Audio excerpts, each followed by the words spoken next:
Coochie, what a pretty baby. Coochie, coochie, rock-a-bye baby on the treetop. Why, Mr. Curry, I didn't know you liked babies. Of course I do. I know everything about them, and babies love me. Watch.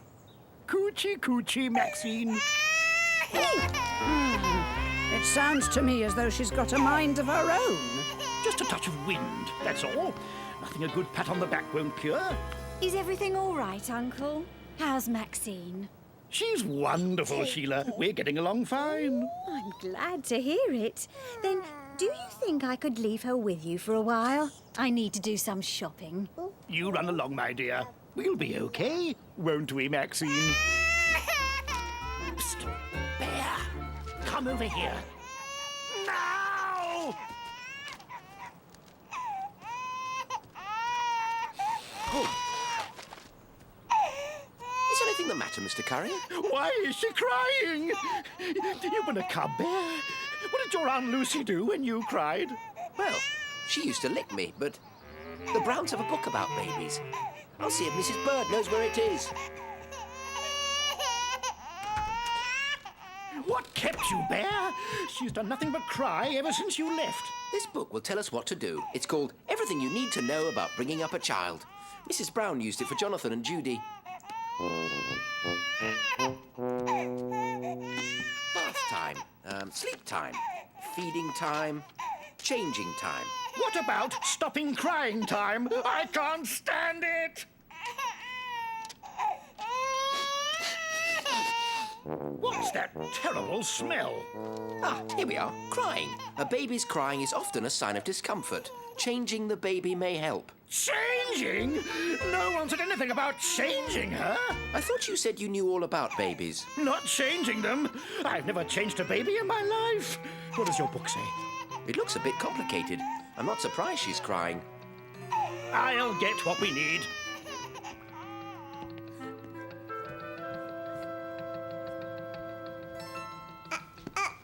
Here we are, Bear. I've got all the bits and pieces. Towels, safety pins, powder. Mrs. Brown's book says you ought to practice on something first. Or someone. Someone? Why me?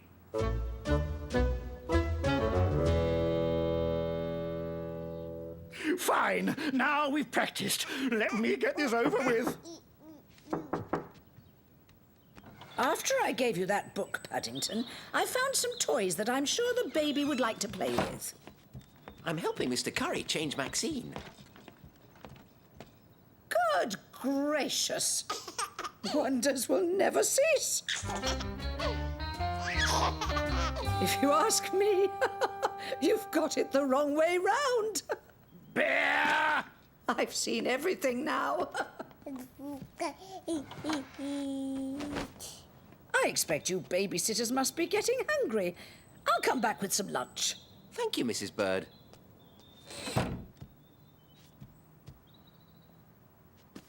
Let's see. All right. Around this. Whoops. Under here. Fasten firmly. And there. All done. Look, Mr. Curry, your niece must have left this for you. It looks like a kit for changing babies. What will they think of next? They don't even need pins. They, stick. Now, let me get to work. Let's see how this goes on. Aha! I think I've got it.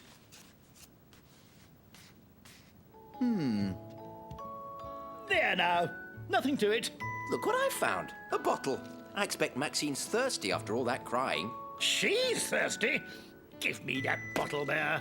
The book says the milk should be warm.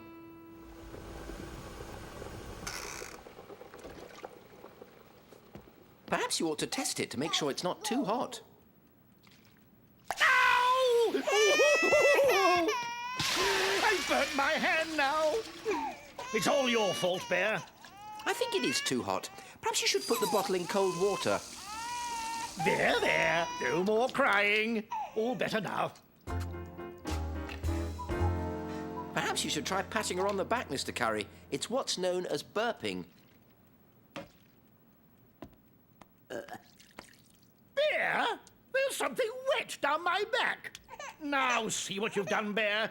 And she's crying again! Just look at the mess!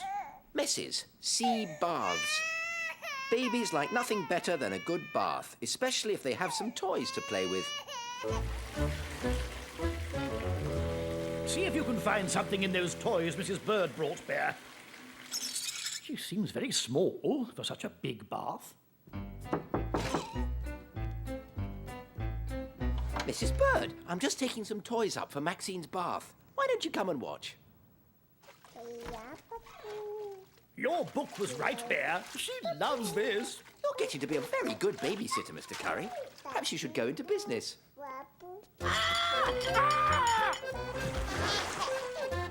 What a day. I shall never be able to look Mrs. Bird in the face again. She keeps pulling my fur. Now I know why teddy bears are so popular. To protect real bears. I'll warm it up. I know. Not too hot. Maybe if we're lucky, she'll fall asleep. Look who I met coming down the street. I've told her everything's all right.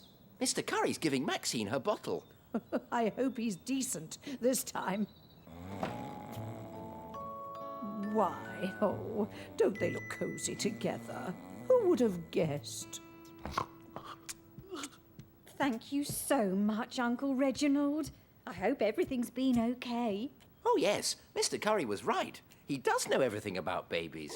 Yes, well, it's all very easy, really, and I'd be happy to help any time at all. Oh, I'm so happy to hear you say that, Uncle. I've been looking for someone to take care of Maxine for a week while I go on holiday. Would next Monday be convenient? A week? Monday?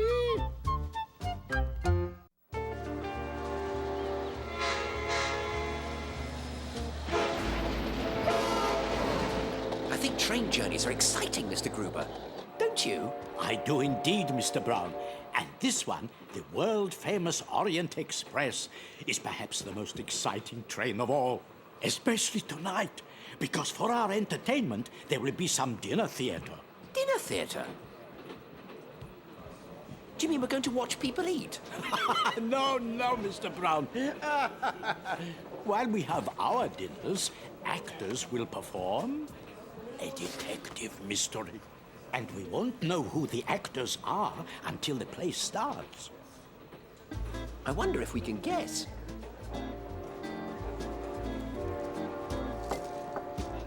Your Royal Highness, your table is right this way. Oh, Rock Clifton, can I have your autograph? You're my favourite movie star. Well, in that case, I'd be glad to, little lady.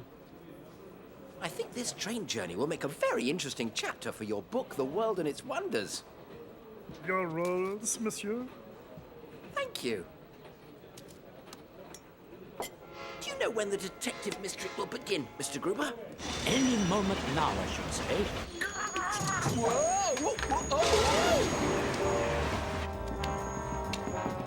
Oh, dear! Hot!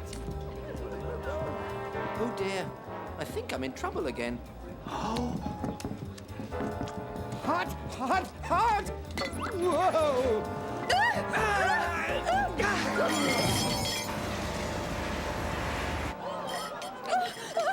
Get off!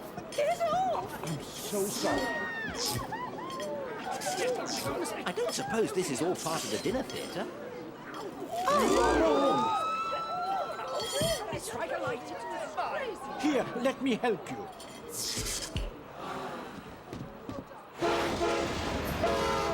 What is this mess? Get me up! I'm sorry my jar of marmalade caused so much trouble, Your Highness. Come along, Mr. Brown. We don't want to get in the way of the play. My bracelet! It's gone! This is all my fault. Don't worry, Your Highness. I'll help. Bears are good at finding things. I think we've done quite enough already, Mr. Brown. Stop! Touch nothing! It could be evidence. I am the great detective, Inspector Hercule Ono. How lucky he happens to be here. I'm sure he'll be able to find the princess's bracelet. I believe we found one of the actors, Mr. Brown. Remember, there plays to be a detective mystery. Fancy the missing bracelet being part of the mystery. Stop, you! Nobody move. We must search the dining car for it at once. But how are we supposed to search the dining car if we're not allowed to move?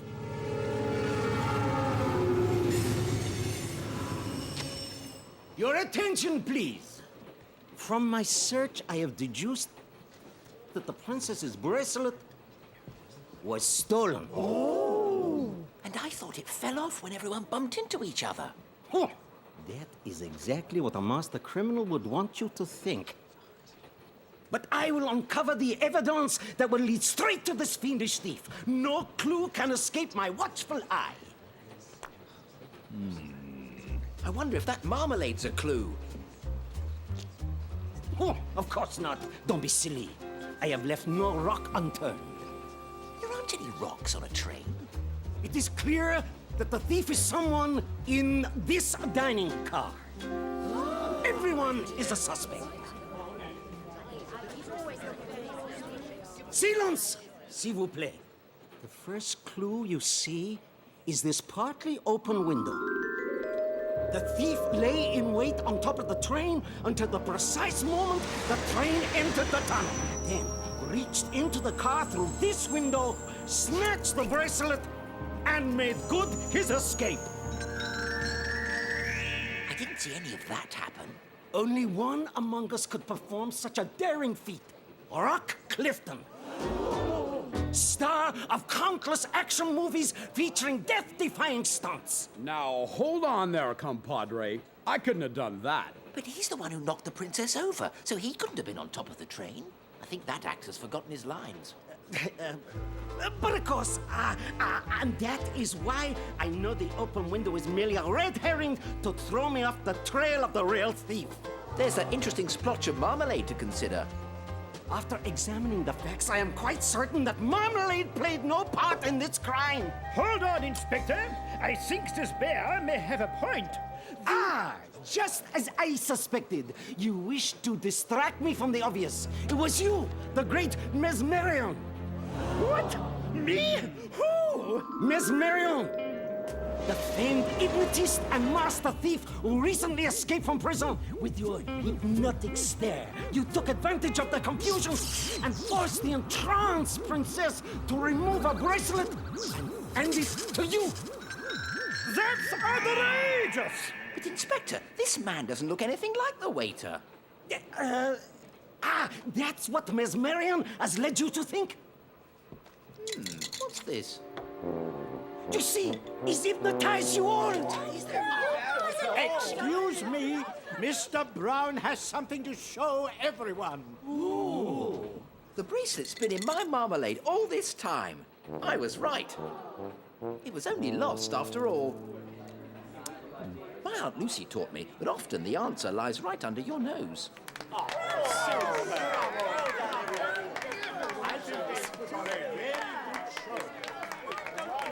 Congratulations on your improvisation.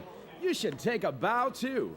You gave a great performance. Couldn't have done better myself. Your jar of marmalade changed everything in the play, Mr. Brown. We had quite a time making things up after the bracelet went missing. It was supposed to be the tiara that was stolen. I suppose this is what they mean when they say the show must go on.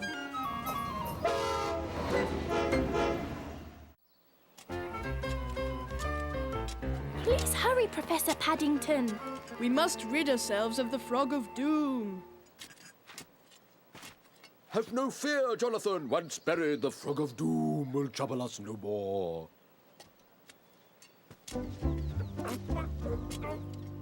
Phew. I wonder if real archaeologists ever bury things instead of digging them up.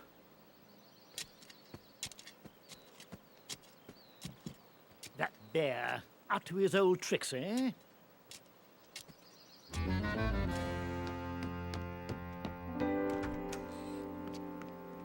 No one will ever find it now. Find what, I wonder? Cursed be the one who dares to lift the lid, for he shall wish he never did.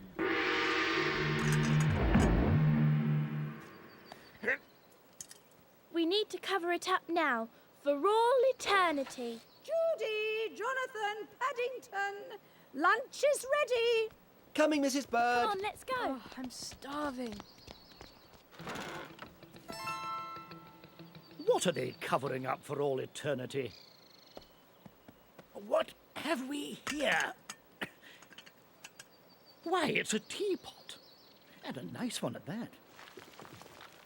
Cursed be the one who dares to lift the lid, for he shall wish he never did. Dare to lift the lid. Ha! What a load of nonsense. Ah! Ooh! At least now they won't have to bother filling in the hole. It's time I got myself a new teapot, and for free to boot. Let's continue our game and finish the part where we bury the Frog of Doom. It looks like that part's been finished for us. Then we can go on to the next part. Finding the lost treasure of Arca in the attic.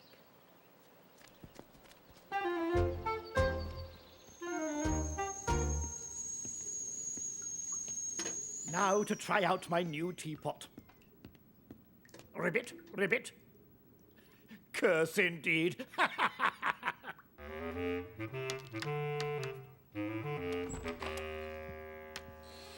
I just passed the building site at the end of the road. They're about to bring in one of those wrecking balls. If you're quick, you'll see it go past. Look, here it comes now.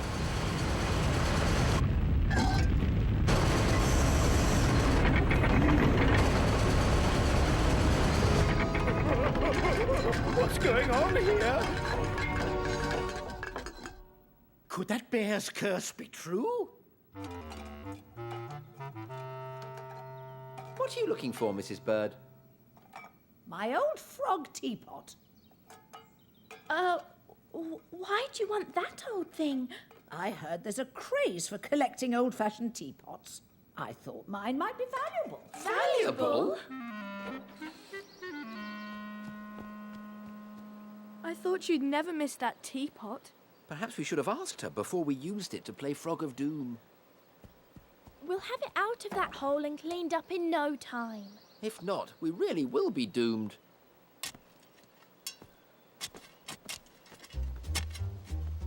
Now what are they up to? I thought they'd buried that teapot for good.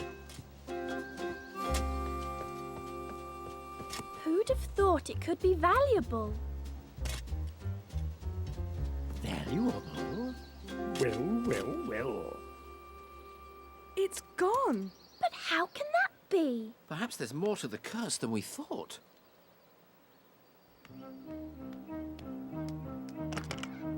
Maybe someone took it. Oh, what will we tell Mrs. Bird? The only thing we can. The truth. Let's wait until tomorrow. If we're lucky, she'll give up looking for it by then. I don't know, Jonathan. Mrs. Bird has a funny way of finding things out. So, it would appear you're valuable. I wonder just how valuable. Very valuable. Ribbit, ribbit.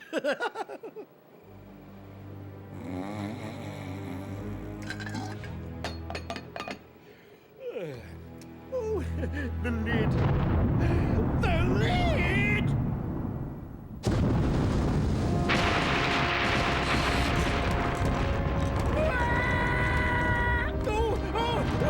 What's going on?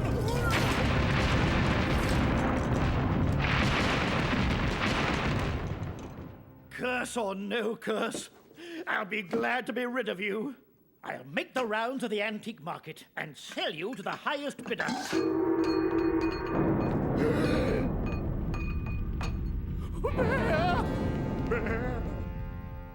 I can't understand where it's got to. She's still looking for it. We have to tell her now. Mrs. Bird, about your teapot. We're very sorry. We had no idea you still wanted it. Here it is. Take it. I never want to see it again. You can keep your Frog of Doom. My teapot. Not the lid! No! It's cursed! Cursed, I say! But we were just pretending about the curse, Mr. Curry. You didn't really believe us, did you? Pretending? But the noises yesterday, and the lights, and the thunder during the night, and the earth trembling. Well, there was a bad storm last night. And that building site down the street's been awfully noisy, especially with that wrecking ball. Wrecking ball? Building site? See? The wrecking ball caused the loud noises, and the underground drilling must have made your house shake a bit. And then there was the thunder and lightning. There isn't any curse, Mr. Curry. You and your tricks, Bear. You won't have the last laugh on me. Just you wait. Well, all's well that ends well. Not exactly. What's all this about the Frog of Doom? It's rather complicated, Mrs. Bird. But I have a feeling